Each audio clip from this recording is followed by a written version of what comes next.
Bangladesh bank দেশের অর্থনীতিকে সংস্কৃতি ও ইতিহাসের সঙ্গে আরো গভীরভাবে যুক্ত করতে বাজারে এনেছে নতুন ডিজাইনের টাকার নোট।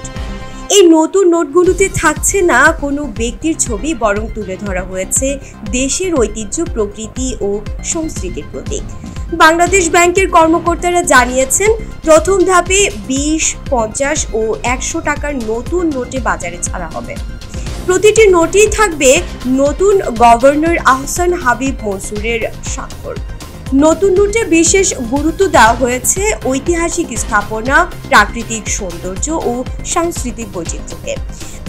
এই নোটগুলো পবিত্র ঈদুল আজহার আগেই অর্থাৎ 2রা জুন বা 3রা জুনের মধ্যে সাধারণ মানুষের হাতে পৌঁছাবে।